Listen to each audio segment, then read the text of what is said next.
আজরাহিল মালাকুল মউতকে আল্লাহ রব্বুল আলামিন জিজ্ঞাসা করছেন,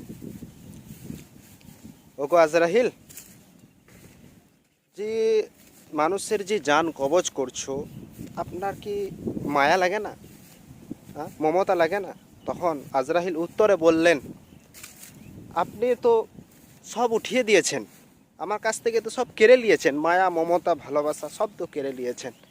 আপনার হুকুম পর মাত্রই আমি জান কবজ করি, আমার একটুকু মায়া লাগে না। তাহলে আজরাহিল সবারির জন্য, আপনি কি ধর্ম, হিন্দু না মুচি না ডোম বাউরি না খ্রিস্টান না আদিবাসী, আপনাকে দেখবে না।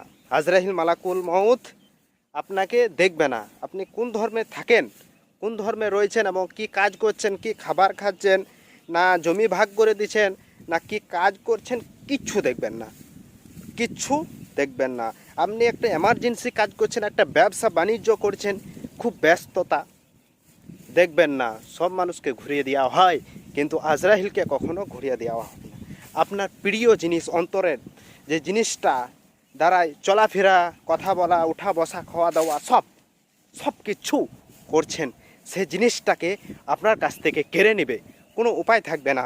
ওই জন্য বলছি, মৃত্যু হওয়ার আগে নিজেকে নিজে স্মরণ করেন, কেননা আজরাহিল মালাকুল মউত 1 সেকেন্ডের সময় আপনাকে দিবে না।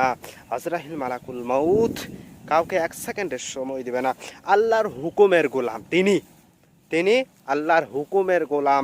শুধু হুকুম পাওয়ার মাত্রই 1 সেকেন্ডে লেট করেন না, 1 সেকেন্ডে লেট করেন না। প্রত্যেকটা মানুষের জান কবজ করবে, আপনি যে ধর্ম হয়ে থাকেন না কেন না। ওই জন্য বলছি, মৃত্যুকে বেশি বেশি করে এবং আল্লাহকে বেশি বেশি করে স্মরণ করেন। আসসালামু আলাইকুম।